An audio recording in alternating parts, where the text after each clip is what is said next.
गुरुर्ब्रह्मा गुरुर्विष्णु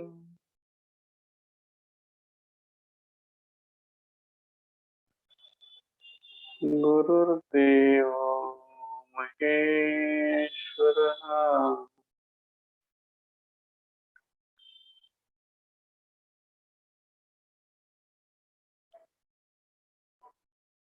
गुरुः साक्षात् परं ब्रह्म तस्मै श्री नमः।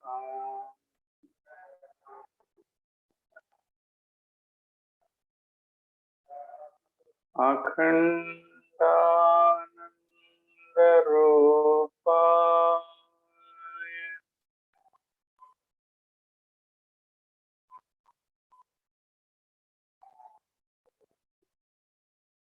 शिष्यसन्तापहारिणी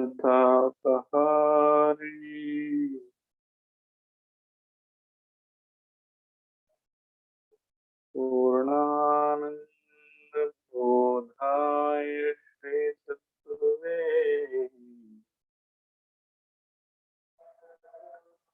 नमो नमः।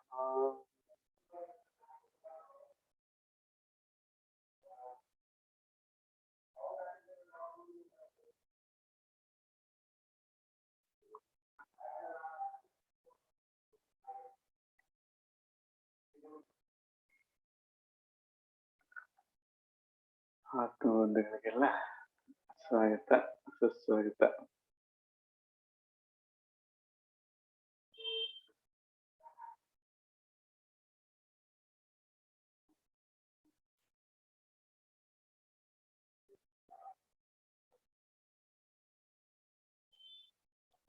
ಕಳೆದ ಸತ್ಸಂಗದಲ್ಲಿ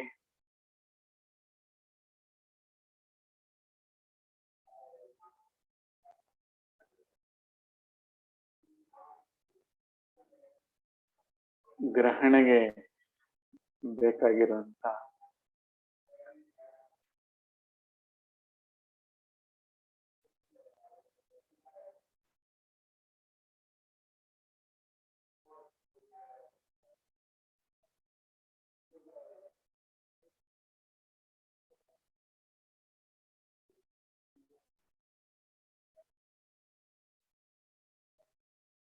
ಸಾಕ್ಷಿತ್ವ,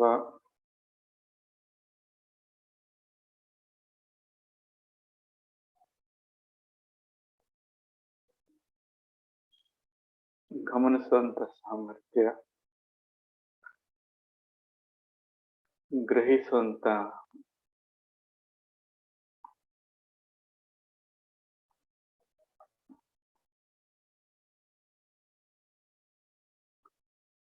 ಕೆಲವು ಗುಣಗಳನ್ನ ವೃದ್ಧಿ ಮಾಡ್ಕೋಬೇಕು ಅಂತ ಮಾತನಾಡ್ತಾ ಇದ್ವಿ.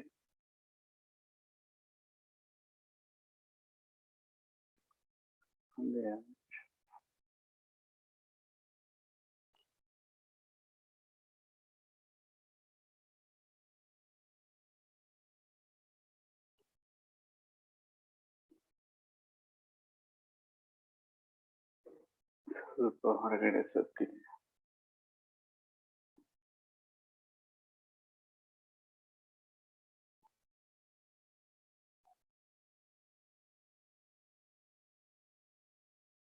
ಅವುಗಳನ್ನ ಸಿದ್ಧ ಮಾಡ್ಕೊಳ್ದೆ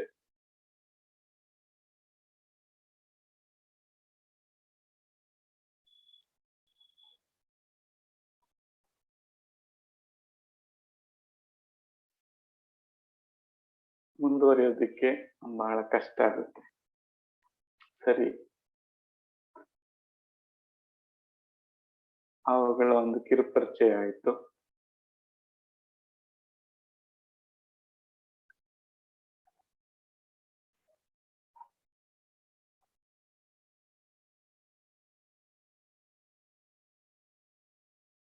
ಬರೀ ವಿಚಾರ ಇದ್ರೂ ಆಗಲ್ಲ, ಅಥವಾ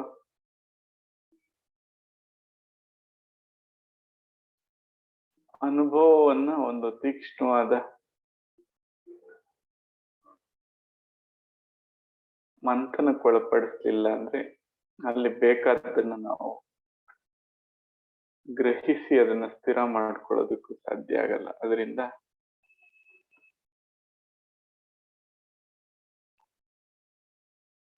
ಗ್ರಹಣೆಗೆ ನೇರ ಅನುಭವನೂ ಮುಖ್ಯ ಇದೆ, ಅದರ ಜೊತೆಯಲ್ಲಿ ಅದರ ಒಂದು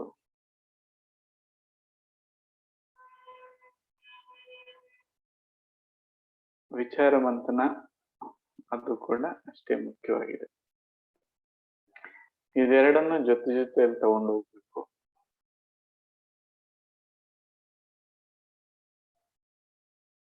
ಕಳೆದ ಬಾರಿ ಮಾತಾಡ್ತಾ ಇದ್ವಿ,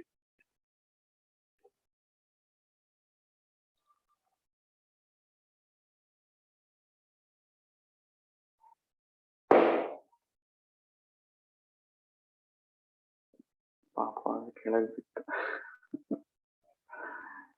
ಹೇಳಿ.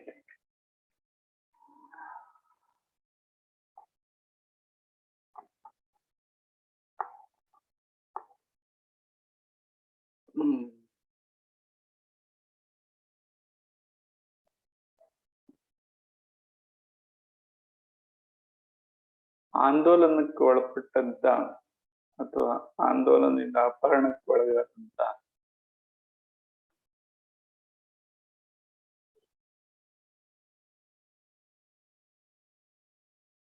ಜೀವಿ ಯಾವುದನ್ನು ಆಲಿಸುವಂತ ಒಂದು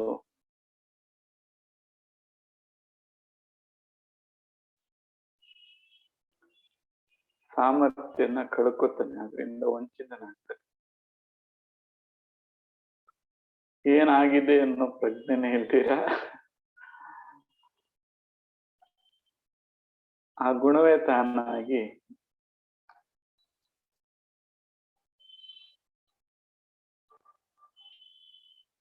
ಅದರ ಒಂದು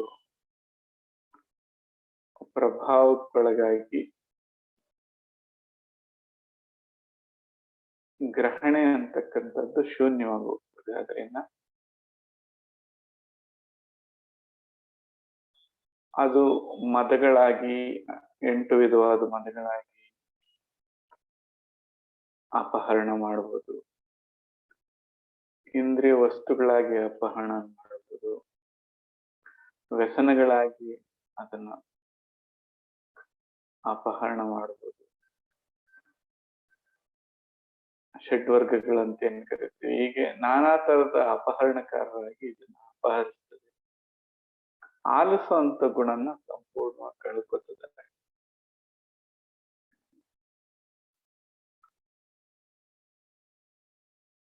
ಹೀಗಾಗಿ ಆವರಣ ಅಂತ ಏನ್ ಕರೆದ್ವಿ, ಅದರಿಂದ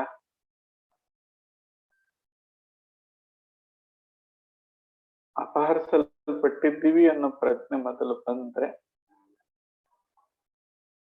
ಬಿಡುಗಡೆ ಹೇಗೆ ಅಂತಕ್ಕಂಥದ್ದು ಅದ್ರ ಬಗ್ಗೆ ಚಿಂತನೆ ಮಾಡ್ಬೋದು.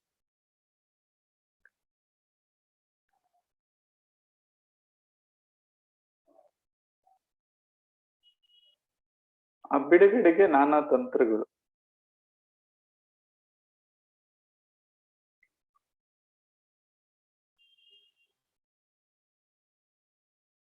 ಆ ತಂತ್ರಗಳನ್ನೇ ಮಾರ್ಗಗಳು ಅಂತ ಕರೀತಾರೆ. ಒಂದೊಂದು ಜೀವಿಗೆ ಒಂದೊಂದು ಮಾರ್ಗ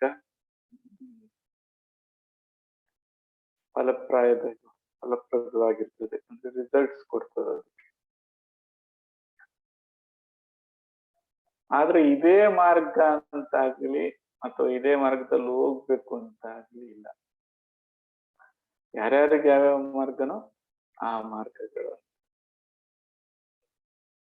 ಯಾರ್ಯಾರಿಗೆ ಯಾವ ಜೀವಕ್ಕೆ ಏನು ಒಗ್ಗುತ್ತೋ ಅದು. ಹಾಗೆ ನಾನಾ ಜೀವಿಗಳಿಗೆ ನಾನಾ ತರ ಮಾರ್ಗಗಳಿರ್ತದೆ. ಅದನ್ನು ಕಂಡುಕೊಳ್ಳೋದಕ್ಕೆ ಸ್ವಲ್ಪ ಸಮಯ ಬೇಕಾಗ್ತದೆ. ಹಾಗಾಗಿ ಇಷ್ಟು ಮಾರ್ಗಗಳು ಉತ್ಪತ್ತಿ ಆಗಿದ್ದಾವೆ ಅಥವಾ ಅಸ್ತಿತ್ವದಲ್ಲಿ ಇದ್ದಾವೆ. ಇಲ್ಲಾಂದ್ರೆ ಯಾವುದೋ ಒಂದೇ ಒಂದು ಮಾರ್ಗದ ಮೂಲಕ ಇದನ್ನ ಬೆಳೆಸ್ಕೋಬಹುದಾಗಿತ್ತು.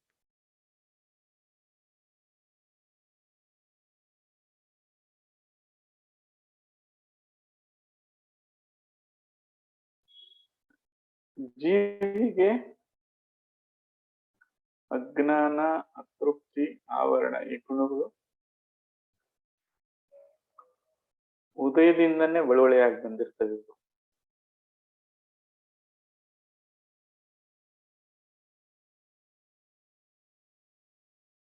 ಸರಿ, ಅದರ ಪರಿಣಾಮಗಳು ಬೇರೆ ಬೇರೆಯಾಗಿ ನಮಗೆ ಕಾಣಿಸ್ತವೆ. ಇವತ್ತಿನ ವಿಷಯಗಳಾಗಿ ಬರೆದಿದ್ದೀವಿ.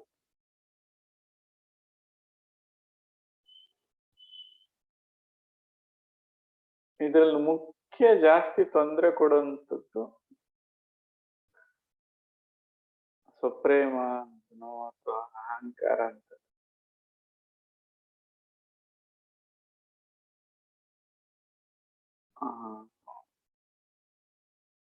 ಮನ್ನಣೆ ಅಂತನೋ ಏನಾದ್ರೂ ಅದಕ್ಕೆ ಹೆಸರು ಕೊಟ್ರೆ ಅದರದ್ದು ಪ್ರಭಾವ ಬಹಳ ಜೋರಿರುತ್ತೆ. ಅದು ಆವರಣ ಗುಣದ ಮುಂದುವರೆದ ಭಾಗ ಆಗಿರೋದ್ರಿಂದ ತನ್ನನೇ ಎಲ್ಲಾ ಕಡೆ ಬಿತ್ತೋದಕ್ಕೆ ಪ್ರಯತ್ನ ಮಾಡಿ.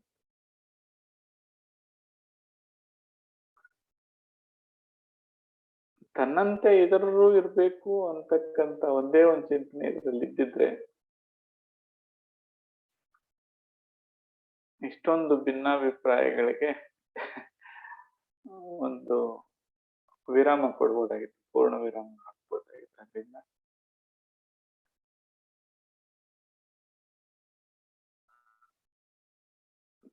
ತನ್ನನ್ನು ಒಳಗೊಂಡಂತೆ ಇನ್ನು ಉಳಿದಂತೆ ಎಲ್ಲಾ ವಸ್ತುಗಳನ್ನು ಅವಿನಾಭಾವದಿಂದ, ಬೇರೆ ಅಲ್ಲ ಅನ್ನೋ ಭಾವದಿಂದ ಮತ್ತು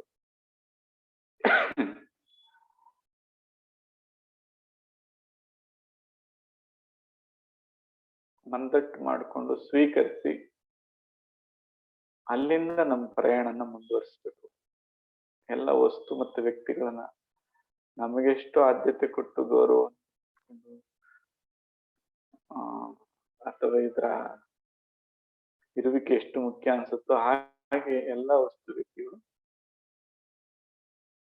ಅಷ್ಟೇ ಮುಖ್ಯ ಅಂತಕ್ಕಂಥದ್ದು, ಮತ್ತೆ ಅಷ್ಟೊಂದು ಗೌರವಯುತವಾಗಿ ಅದನ್ನ ಬೇರೆ ಎಲ್ಲ ಅಂತಕ್ಕಂಥ ಭಾವದಿಂದ ನೋಡುವಂತದ್ರಿಂದ ನಾವು ಪ್ರಾರಂಭ ಮಾಡ್ಬೇಕಿದೆ.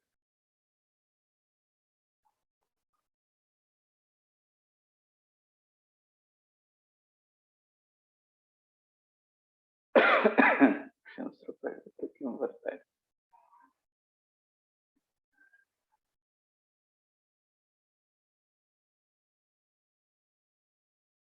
ಆ ಸ್ವಯಂ ಕೇಂದ್ರೀಕೃತ ವ್ಯವಸ್ಥೆ ಕಡೆಗೆ ಹೆಚ್ಚೆಚ್ಚು ಆದ್ಯತೆಯನ್ನು ಕೊಟ್ಟುಕೊಂಡು ಅದನ್ನು ಪೋಷಣೆ ಮಾಡೋ ಒಂದು ಅರ್ಥದಲ್ಲಿ ಇದಕ್ಕೆ ಎಲ್ಲೋ ಒಂದು ಕಡೆ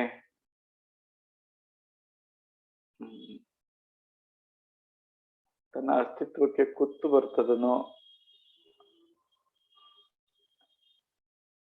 ಇನ್ಸೆಕ್ಯೂರಿಟಿ ಅಂತ ಏನ್ ಕರಿತೀರ,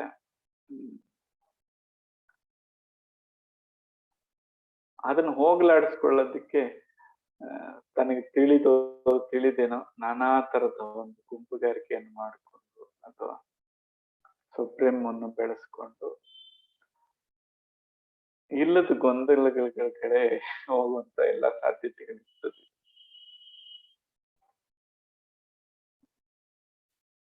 ಅದನ್ನ ಪ್ರಾರಂಭದಲ್ಲೇ ಗುರುತಿಸ್ಕೊಂಡು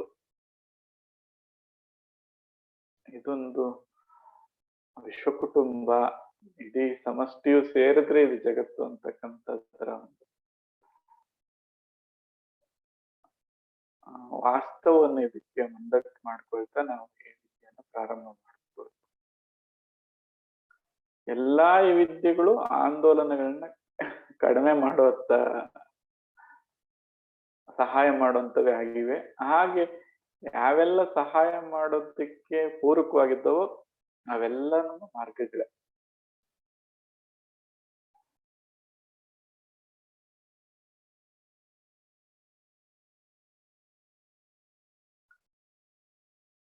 ಸೊ ಕಳೆದ ಸತ್ಸಂಗದಲ್ಲಿ ಮೋಸ್ಟ್ಲಿ ಒಂದ್ ಸತ್ಸಂಗದಲ್ಲಿ ಕೋಶಗಳ ಬಗ್ಗೆ ಮಾತಾಡ್ತಾ ಇದ್ದೆ. ಕೋಶಗಳಿಂದ ತಾನು ಬೇರೆಯಾಗಿ ಉಳಿದಾಗ ಆನಂದನೇ ತನ್ನ ಸ್ವರೂಪ ಆಗಿರುವಂತದ್ದು ತಿಳುವಳಿಕೆಗೆ ಬರ್ತದೆ ಇದಕ್ಕೆ. ಆ ತೃಪ್ತಿ ಆನಂದನ ಇನ್ನೆಲ್ಲೋ ಬೇರೆದ್ರ ಕಡೆ ಹುಡುಕಿರೋದ್ರಿಂದ ಇಷ್ಟೆಲ್ಲ ಗೊಂದಲಗಳು ಶುರುವಾಗಿದೆ ಪಾಪ ಇದು.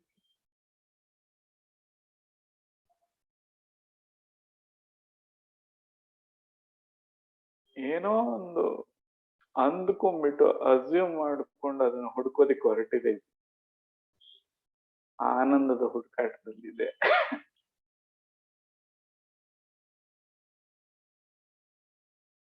ಯಾವಾಗ ಅದರಿಂದ ಪ್ರತ್ಯೇಕವಾಗ್ತಾನೋ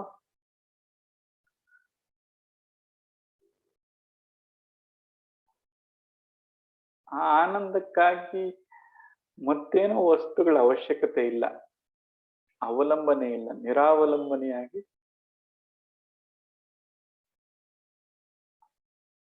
ಆನಂದವನ್ನ ಆನಂದ ಸ್ವರೂಪನಾಗೋದಿಕ್ಕೆ ಸಾಧ್ಯ ಇದೆ. ಯಾಕಂದ್ರೆ ಅವನು ಇರೋದೇ ಹಾಗೆ, ಅವನ ಸ್ವರೂಪನೇ ಆನಂದ. ಮಾಡ್ಬೇಕಾಗಿರೋದೆಲ್ಲ ಈ ಆವರಣಗಳಿಂದ ತಾನು ಪ್ರತ್ಯೇಕ ಆಗ್ಬೇಕಾಗಿರೋಂಥದ್ದು ಇಷ್ಟೇ.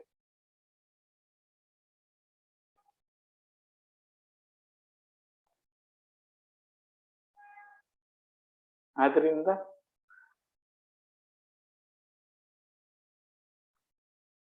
ಹಂತ ಹಂತವಾಗಿ ಅದರಿಂದ ಹೇಗೆ ತಾನು ಬೇರೆ ಆಗ್ಬೇಕು ಅಂತಕ್ಕಂಥದ್ರ ಮಾರ್ಗೋಪಾಯಗಳನ್ನ ಅನುಷ್ಠಾನಕ್ಕೆ ತರುವಂಥದ್ದೇ ನಾವು ಅದಕ್ಕೆ ಬೇಕಾದ್ರೆ ಸಾಧನೆ ಅಂತ ಕರಿಬಹುದು.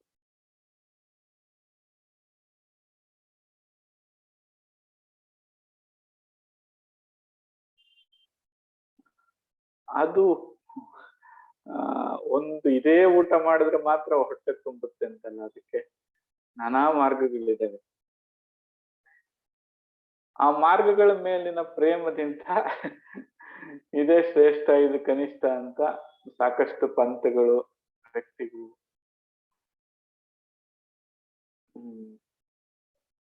ಅದಕ್ಕಾಗಿ ಭಿನ್ನಾಭಿಪ್ರಾಯಗಳು, ವಾದ ಭೇದಗಳು ಉಂಟಾಗಿರುವಂತ ಎಷ್ಟು ಇದಾವೆ ಉದಾಹರಣೆಗೆ.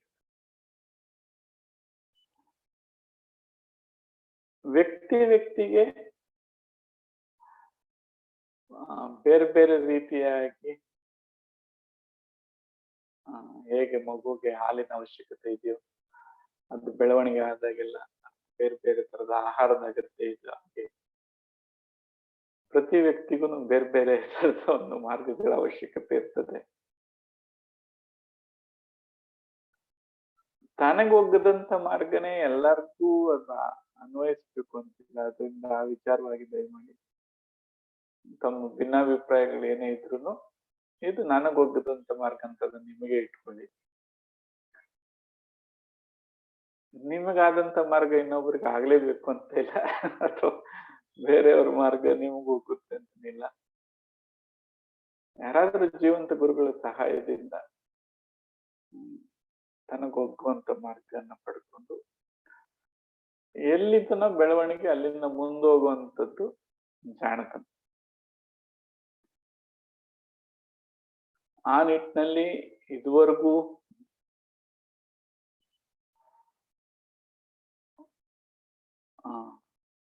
ತಮ್ಮ ಬಳುವಳಿ ಕೊಟ್ಟಿರ್ತಕ್ಕಂಥ ಎಲ್ಲ ಮಹಾತ್ಮರನ್ನು, ಮಾರ್ಗಗಳನ್ನ ಕೊಟ್ಟಿರ್ತಕ್ಕಂಥ ಎಲ್ಲ ಮಹಾತ್ಮರನ್ನು ನೆನೆಸ್ಕೊಳ್ತಾ ಅವ್ರಿಗೆ ಶಿರವಾಗಿ ವಂದಿಸ್ತಾ ಅದನ್ನ ಇನ್ನೂ ಮುಂದುವರಿಸ್ಕೊಂಡು ಬರ್ತಾ ಇರ್ತಕ್ಕಂಥ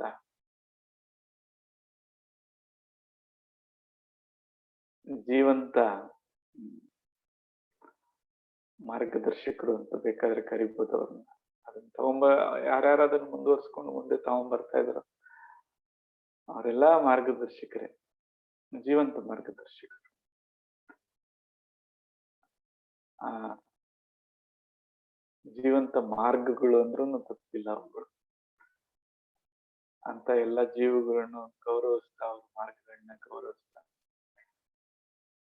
ಒಳಿತು ಯಾವ ದಿಕ್ಕಿಂದಾದ್ರೂ ಬರ್ಲಿ ಅದಕ್ಕೆ ಪ್ರವೇಶ ಮಾಡ್ಕೊಡಕ್ಕೆ ಒಳಗಡೆ ಅದ್ ಬರೋದಕ್ಕೆ ಅವಕಾಶ ಮಾಡ್ಕೊಡ್ಬೇಕು ಈ ಜೀವಿ. ಹಂಗೆ ಆ ಪೂರ್ವಾಗ್ರಹ ಪೀಡಿತತನವನ್ನು ಬಿಟ್ಟು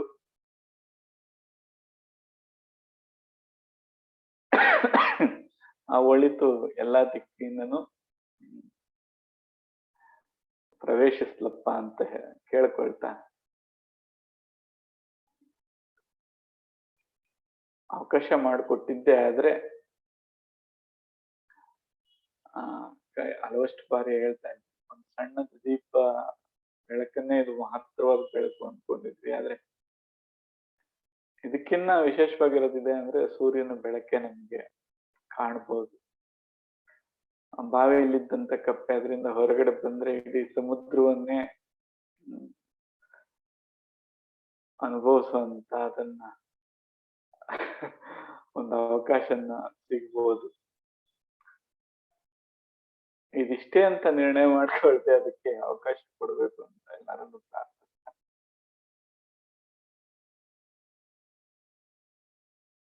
ಅಲ್ಲಲ್ಲಿ ಆಗಾಗ ಬರ್ತಕ್ಕಂತ ಬೇರೆ ಬೇರೆ ರೂಪದಲ್ಲಿ ಬರ್ತಕ್ಕಂತ ಈ ಅಷ್ಟಮದಗಳು, ವ್ಯಸನಗಳು, ದುಶ್ಚಟವರ್ಗಗಳು, ಇಂದ್ರಿಯಗಳ ಸೆಳೆತ ಇದೆಲ್ಲಾದ್ರೂ ಎಚ್ಚರಿಕೆ ಇಟ್ಕೊಂಡು ಕಳೆದು ಹೋಗಿದೆ. ಮತ್ತೆ ತನ್ನಲ್ಲಿ ಗೊಂದಲನ್ನು ಉಂಟು ಮಾಡಿಕೊಂಡು ಇತರರಿಗೂ ಗೊಂದಲವನ್ನು ಉಂಟು ಮಾಡಿದೆ ನಮಗ್ ಬೇಕಾಗಿರತಕ್ಕಂಥದ್ದೇನಪ್ಪಾ, ಅನಿತ್ಯ ತೃಪ್ತಿ ಅಥವಾ ಆನಂದ ಅಂತ ಏನ್ ಕರೀತಾ ಇದ್ವಿ,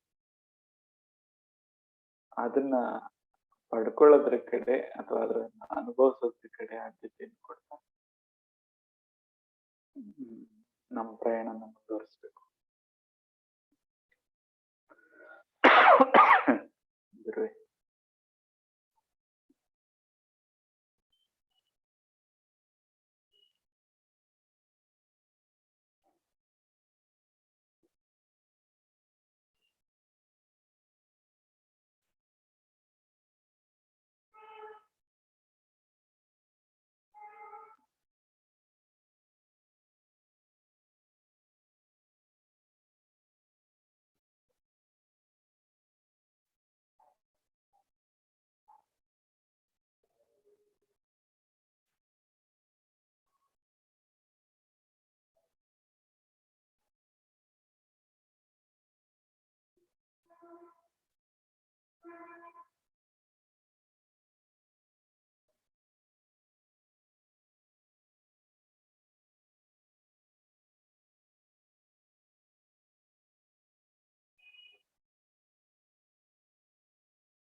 ಇದಕ್ಕೆ ಪೂರ್ವಭಾವಿ ತಯಾರಿಯಾಗಿ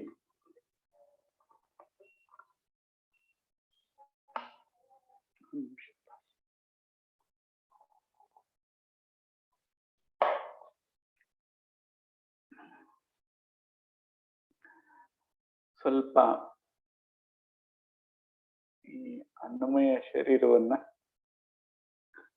ಸಿದ್ಧ ಮಾಡ್ಕೊಳ್ಳುವಂಥದ್ದು.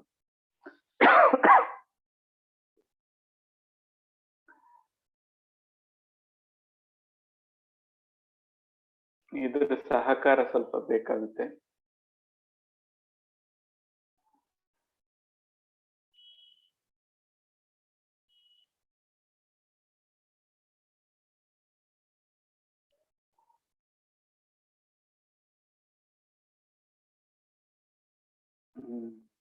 ಒಂದು ಸಣ್ಣ ಪರೀಕ್ಷೆಯನ್ನು ಮಾಡ್ಕೊಳ್ಳುವಂಥದ್ದು.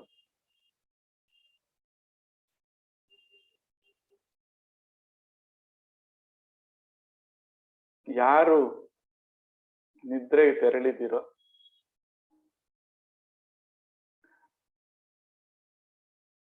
ನಿದ್ರೆಯಲ್ಲಿ ಮಧ್ಯದಲ್ಲಿ ಯಾರಾದ್ರೂ ನಿಮ್ಮನ್ನು ಕರೆದ್ರೆ ಅಥವಾ ಎಚ್ಚರಿಸಿದ್ರೆ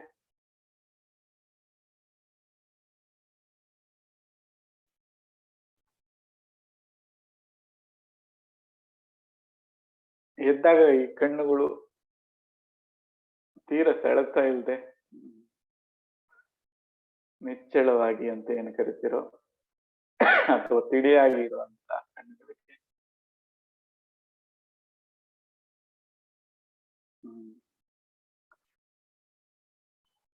ಅನ್ನಮಯನ್ನ ಮತ್ತೆ ಅದು ನೀನು ಬಹಳ ತಿದ್ದಬೇಕು ಅನ್ನೋ ಅಗತ್ಯ ಇಲ್ಲ. ಅದಾಗ್ಲೇ ಒಂದು ಸಾತ್ವಿಕ ಒಂದು ಗುಣದಲ್ಲಿದೆ ಅಂತ ಭಾವಿಸ್ಬೋದು.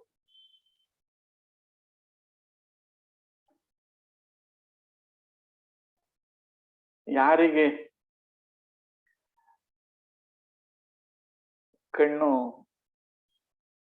ಎಚ್ಚರಿಕೆ ಇದೆ, ಸ್ವಲ್ಪ ಬಿಡೋದಿಕ್ ಸ್ವಲ್ಪ ಸಮಯ ತಗೋತಾ ಇದೆ, 2 ನಿಮಿಷ 1 ನಿಮಿಷಗಳ ಕಾಲ ತಗೋತಾ ಇದೆ, ಅದು ಸ್ವಲ್ಪ ರಾಜಸಿಕವಾಗಿದೆ ಅಂತ ಭಾವಿಸ್ಬೇಕು ನಮ್ಮ ಶರೀರ.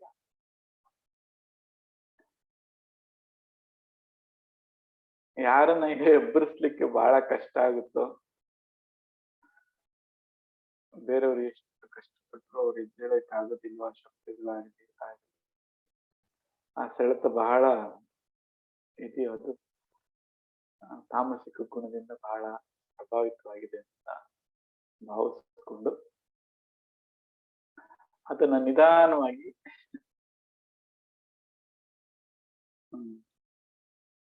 ಅನಿಚ್ಚಳ ಅಂತ ಕರಿತಿರೋ, ತಿಳಿ ಅಂತ ಕರಿತಿರೋ, ಕೋಮಲತ್ವ ಅಂತ ಕರಿತಿರೋ, ಆಧ್ಯಾತ್ಮಿಕ ಭಾಷೆಯಲ್ಲಿ ಬೇಕಾದ್ರೆ ಸಾತ್ವಿಕತೆ, ಆ ಅನ್ಮಯನ್ನ ಸಾತ್ವಿಕವಾಗಿ ಮಾಡ್ತಕ್ಕಂಥದ್ದು ಮೊದಲನೇ ಒಂದು ಪ್ರಕ್ರಿಯೆ.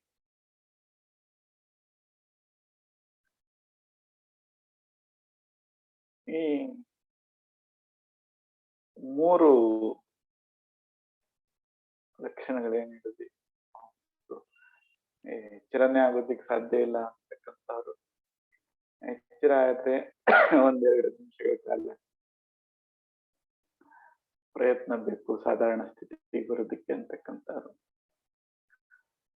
ಹಾಗೂ ಸದಾ ತಿಳಿಯಾಗಿರ್ತಕ್ಕಂಥ ಆ ಮನಸ್ಥಿತಿ ಉಳ್ಳಂತವ್ರು,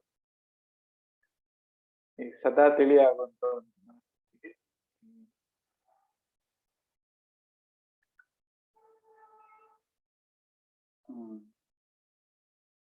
ದೇಹವನ್ನ ತಗೊಂಡು ಬರ್ಬೇಕು, ಅಥವಾ ಅನ್ನಮಯ ಶರೀರದ ಪೋಷಣೆಯನ್ನ ಆ ಒಂದು ಸ್ಥಿತಿಗೆ ತರಬೇಕು.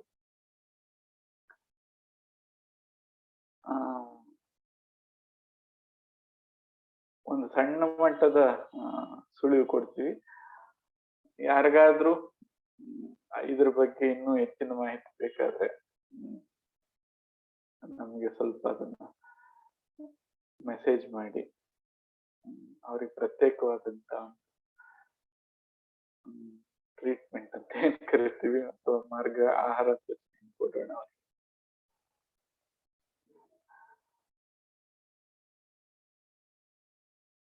ಈಗಾಗಲೇ ಆ ಕಣ್ಣು ತಿಳಿಯಾಗಿರೋದು ಬೇರೆ ಆಹಾರ ಸೂಚನೆ ಬೇಕಾಗಿದೆ, ಏನು ಸೇರಿಸ್ತಾ ಇದ್ರೆ ಮುಂದುವರ್ಸ್ಕೊಂಡು ಹೋಗ್ಬೋದು.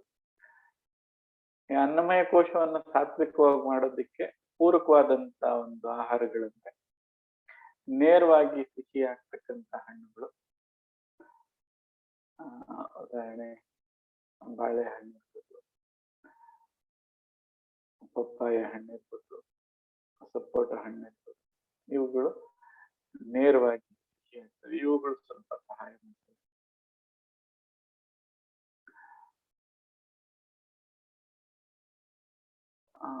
ಹುಳಿಯಾಗಿ ಹಣ್ಣಾಗ್ತಕ್ಕಂಥ ಪದಾರ್ಥಗಳು, ಉದಾಹರಣೆ ಸೇಬು, ಕಿತ್ತಳೆ, ಮಾವು, ಇವುಗಳು ಒಂದು ರಾಜಸಿಕ ಕ್ಯಾಟಗರಿ ಬರ್ತದೆ.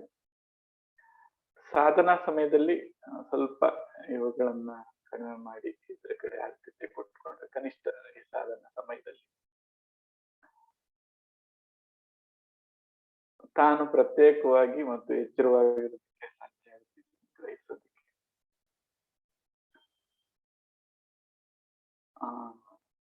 ನಾಟಿ ಹಸುವಿನ ಹಾಲು ಸಾಕಷ್ಟು ಈ ಹಾರ್ಮೋನಲ್ ಇಂಬ್ಯಾಲೆನ್ಸ್ ಅನ್ನ ಕಡಿಮೆ ಮಾಡೋದಕ್ಕೆ ಸಹಾಯ ಮಾಡುತ್ತೆ. ನಾಟಿ ಹಸುವಿನ ಹಾಲನ್ನ ನಾಟಿ ಹಸು ಅಂತ ಗುರುತಿಸ್ಬೇಕು ಅಂದ್ರೆ ಅದರ ಬೆನ್ನ ಮೇಲೆ ಒಂದು ದಿಬ್ಬ ಇರುತ್ತೆ, ಅದಕ್ಕೆ ಏನಂತೀರ ಗಂಟು ತರ ಈ ತರ ಇರುತ್ತೆ. ಆ ಗಂಟು ಅಥವಾ ದಿಬ್ಬ ಇರುವಂತ ಹಸುವಿನ ಹಾಲನ್ನು ಪಡ್ಕೊಂಡ್ರೆ ಹಾರ್ಮೋನ್ ವೈಪರೀತ್ಯಗಳಿಂದ ಉಂಟಾಗ್ತಕ್ಕಂತ ಆಂದೋಲನಗಳನ್ನು ಕಡಿಮೆ ಮಾಡೋದ್ರಲ್ಲಿ ಸಾಕಷ್ಟು ಸಹಾಯ ಮಾಡುತ್ತೆ. ಮನೆಯಲ್ಲಿ ತಯಾರಿಸಿದಂತ ತುಪ್ಪವನ್ನು ಬಳಸೋದ್ರಿಂದಲೂ ಅದು ಅದರ ಬಳಕೆಯಿಂದ ಸಾಕಷ್ಟು ಒಂದು ಸಾತ್ವಿಕ ಮನೋಭಾವ ಬರುವಂತ ಸಾಧ್ಯತೆ ಇದೆ. ಅದು ಪೂರಕವಾಗಿರುತ್ತೆ ಖಂಡಿತವಾಗ್ಲೂ.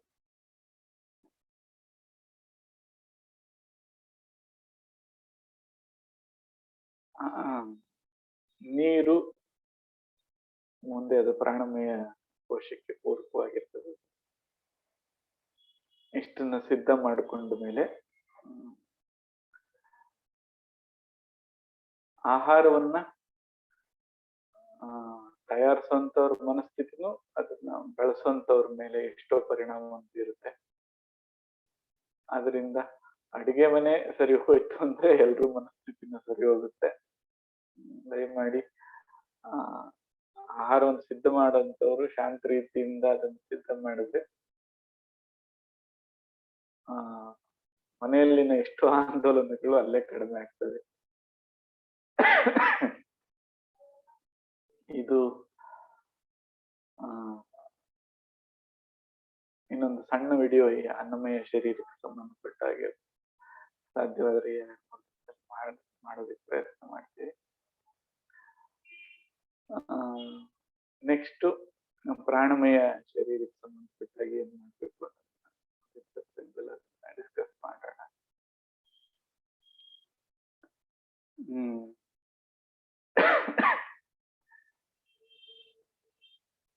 ಈ ನಿದ್ರೆಯಿಂದ ತಮ್ಮನ್ನು ತಾವು ಗುರುತಿಸ್ಕೋಬಹುದು ಅಂತ ಮಾತಾಡ್ತಾ ಇದ್ದೆ ಆಗ್ಲಿ. ಕಣ್ಣು ತಿಳಿಯಾಗಿರ್ತಕ್ಕಂಥದ್ದು, ಸ್ವಲ್ಪ ಸೆಳೆತ ಇರ್ತಕ್ಕಂಥದ್ದು, ಕಣ್ಣು ಬಿಡ್ಲಿಕ್ಕೆ ಆಗದಂತ ಒಂದು ಸೆಳೆತಕ್ಕೊಳಪಟ್ಟಿರುವಂಥದ್ದು, ಈ 3 ಕೆಟಗರಿ ಮಾಡಿಕೊಂಡು ಈ ಅನ್ನಮಯ ಶರೀರದಿಂದ ಅಥವಾ ಅನ್ನಮಯದ ಶರೀರಕ್ಕೆ ಕೊಡ್ಬೇಕಾಗಿರುವಂತ ಆಹಾರದಿಂದ ಅದನ್ನ ಎಷ್ಟು ತಿದ್ದಲಿಕ್ಕೆ ಸಾಧ್ಯನೋ ಅದನ್ನು ಸರಿಪಡಿಸ್ಕೊಳ್ಳೋದಕ್ಕೆ ಪ್ರಯತ್ನ ಮಾಡ್ಬೇಕು. ಇದು ಮೊದಲನೇ ಹೆಜ್ಜೆ. ಈ ನಿಟ್ಟಿನಲ್ಲಿ ಏನಾದ್ರೂ ಪ್ರಶ್ನೆಗಳಿದ್ರೆ ಸ್ವಲ್ಪ ಪ್ರಶ್ನೆಗಳನ್ನ ತಗೊಳ್ಳೋಣ. ಪರ್ಸನಲಿ ಕೇಳಬೇಕು ಅಂತ ಇದ್ರೆ ನೀವು ಬೇಕಾದ್ರೆ ಹ್ಯಾಂಡ್ ರೈಸ್ ಮಾಡಿ ಪ್ರಶ್ನೆಗಳನ್ನ ಈ ಒಂದು ವಿಚಾರಕ್ಕೆ ಸಂಬಂಧಪಟ್ಟಂಗೆ ಏನಾದ್ರು ಕೇಳಬಹುದು. ಯಾವಾಗ ಸ್ಟಾರ್ಟ್ ಮಾಡೋದು ಅಂತಾನೆ ಎಲ್ಲರದ್ದು ಪ್ರಶ್ನೆ ಆಗಿದೆ. ಇದು ಸ್ವಲ್ಪ ತಯಾರಾದ ತಕ್ಷಣ ಅನ್ನಮಯ ಶರೀರ ಆದಷ್ಟು ಬೇಗ ಮಾಡ್ಕೊಳ್ಳೋಣ.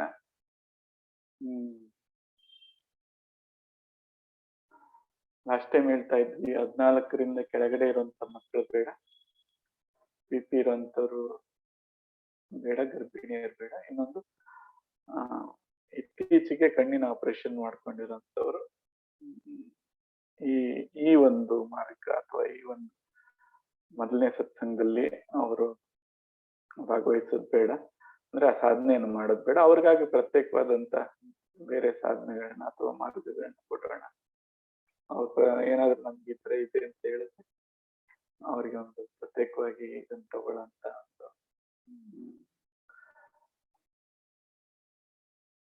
ಚಾಲನೆಯನ್ನು ಕೊಡೋಣ. ಈ ವಿಚಾರವಾಗಿ ಏನಾದ್ರು ಪ್ರಶ್ನೆ ಇದ್ರೆ ದಯಮಾಡಿ ಸ್ವಲ್ಪ ಪ್ರಶ್ನೆಗಳನ್ನ ಕೇಳ್ಬೋದು, ಅದಕ್ಕೆ ಚಾಲನೆ ಕೊಡೋಣ. ಕುಟೀರದಲ್ಲಿ ಇಲ್ಲ, ನಾವು ಹೊರಗಡೆ ಇದ್ದೀವಿ. ಆದ್ರಿಂದ ಇಲ್ಲಿ ಸ್ವಲ್ಪ ಎಲ್ರು ಕೇಳ್ತಾ ಇದ್ರು ಹೊರಗಡೆ ಕತ್ಲ ಇರುತ್ತೆ ಅಂತ. ಗದ್ಲನೇ ಎಲ್ಲ ಕೆಳಗಡೆ. ಸಂಸಾರದ ಬಿಸಿನೂ ಕೂಡ ಇಲ್ಲಿವರೆಗೂ ತಟ್ಟುತ್ತೆ. ಜೋರಾಗಿ ಮಾತನಾಡ್ತಾ ಇರ್ತಾರೆ ಇದೆಲ್ಲ ಸುತ್ತಮುತ್ತ ಎಲ್ಲ. ದಯಮಾಡಿ ಅದನ್ನ ಸ್ವಲ್ಪ ಸಹಿಷ್ಣುತೆಯನ್ನು ಸ್ವೀಕರಿಸ್ಬೇಕು ಎಲ್ರುನು. ಮೋಸ್ಟ್ಲಿ ಮುಂದಿನ ವಾರ ಕುಟೀರಕ್ಕೆ ಹೋಗ್ತಾ ಇದ್ವಿ. ಅಲ್ಲಿ ಹೋದ್ರೆ ಸ್ವಲ್ಪ ನಿಮ್ಗೆ ವಾತಾವರಣ ಮತ್ತೆ ಹಿಂದಿನ ಬ್ಯಾಕ್ ಗ್ರೌಂಡ್ ಎಲ್ಲ ಶಾಂತವಾಗಿರುತ್ತೆ. ಏನಾದ್ರೂ ಇದ್ರೆ ತಾವು ಪ್ರಶ್ನೆಗಳಿದ್ರೆ ದಯಮಾಡಿ ಹ್ಯಾಂಡ್ ರೈಸ್ ಮಾಡಿ ಕೇಳ್ಬೋದಪ್ಪ. ಶಮಂತ್ ನಿಮ್ಗೆ ಅವಕಾಶ ಕೊಡ್ತಾರೆ. ಒಂದು 2-3 ನಿಮಿಷದಲ್ಲಿ ಕಟ್ ಆಗುತ್ತೆ, ಹಂಗೆ ಮುಂದುವರ್ಸೋಣ ಮುಂದೆ. ಅವ್ರು ನೋಡಪ್ಪ ಯಾರ ಶಿವಪ್ರಸಾದ್ ಅನ್ನೋರು ಇದು ಮಾಡ್ತಾರೆ. ನಮಸ್ತೆ, ಮಾತಾಡಿಪ್ಪ. ನಮಸ್ತೆ ಗುರುಜಿ. ಮಾತಾಡಿಪ್ಪ. ಆಹಾರದ ವಿಷಯದಲ್ಲಿ ಗುರುಜಿ, ಮತ್ತಿನ್ನೇನು ನಾವು ದೈನಂದಿನ ಆಹಾರ ಪದ್ಧತಿಯಲ್ಲಿ ಅನ್ನ, ಗೋಧಿ ಎಲ್ಲ ಉಪಯೋಗಿಸ್ತೇವೆ. ಅಕ್ಕಿ, ಗೋಧಿ ಎಲ್ಲ ಉಪಯೋಗ, ರಾಗಿ, ಜೋಳ ಎಲ್ಲ ಉಪಯೋಗಿಸ್ತಾರೆ ಗುರುಜಿ. ಇದನ್ನ ಬಹಳ ಸಿಂಪಲ್ ಆಗಿ ಮಾಡ್ಕೊಳ್ಳೋಣ. ಸಾಧನೆಗೆ ಸಾತ್ವಿಕತೆ ಬೇಕು. ತುಂಬಾ ಉನ್ನತವಾದ ಸಾಧನೆಯನ್ನು ಮಾಡ್ತೀವಿ ಅಂತ ಏನಾದ್ರೂ ನಿಮ್ಗೆ ಅದ್ರಲ್ಲಿ ಇರ್ಬೇಕು ಅಂತ ಬಯಕೆ ಇರುವಂತವ್ರು ಅಥವಾ ಬ್ರಹ್ಮಚರ್ಯವನ್ನು ಪಾಲಿಸ್ಕೊಂಡು ಅದನ್ನ ಮುಂದುವರ್ಸ್ಕೊಂಡು ಹೋಗ್ತೀವಿ ಅನ್ನೋಂಥವ್ರು ಸಾತ್ವಿಕ ಆಹಾರವನ್ನು ತಗೋಬಹುದು. ಸಾತ್ವಿಕ ಅಂದ್ರೆ ಬಹಳ ಗಂಭೀರವಾಗಿ ಅದನ್ನ ಚಿಂತನೆ ಮಾಡಕ್ ಹೋಗ್ಬೇಡಿ. 2 ವರ್ಷದಿಂದ ಕೆಳಗಿನ ಮಕ್ಕಳಿಗೆ ಏನ್ ಆಹಾರ ಕೊಡ್ತೀರೋ ಸುಲಭವಾಗಿ ಜೀರ್ಣ ಆಗುವಂಥವು ಅವೆಲ್ಲ ಸಾತ್ವಿಕ ಅಂತ ಭಾವಿಸ್ತೀವಿ. 2ರಿಂದ ಒಂದು 7 ವರ್ಷದ ಹೊರಗಿನ 6-7 ವರ್ಷದೊಳಗಿನ ಮಕ್ಕಳಿಗೆ ಏನ್ ಕೊಡ್ತೀರೋ ಅದನ್ನ ಸ್ವಲ್ಪ ರಾಜಸಿಕ ಆಹಾರ ಅಂತ ಭಾವಿಸ್ಕೊಡ್ರಿ. ಅದಾದ್ಮೇಲೆ ಕೊಡುವಂತ ತಿನ್ನುವಂತ ಆಹಾರಗಳು ಅವನ್ನ ಬೇರೆ ಬೇರೆ ಕೆಟಗರಿ ಆಮೇಲೆ ನೋಡೋಣ. ಅದ್ರಲ್ಲಿ ತಾಮಸಿಕ ಯಾವ್ದು ಬರುತ್ತೆ. ಆದ್ರೆ ಸಾತ್ವಿಕ ಅಂತ ಬಂದಾಗ ಸಾತ್ವಿಕ ಆಹಾರಗಳು ನೇರವಾಗಿ ಸಿಹಿ ಆಗುವಂತ ಹಣ್ಣುಗಳು ಯಾವ್ದಿದೆಯೋ ಇವುಗಳನ್ನ ಸಾತ್ವಿಕ ಕೆಟಗರಿಗೆ ಸೇರಿಸ್ತೀವಿ. ಉದಾಹರಣೆಗೆ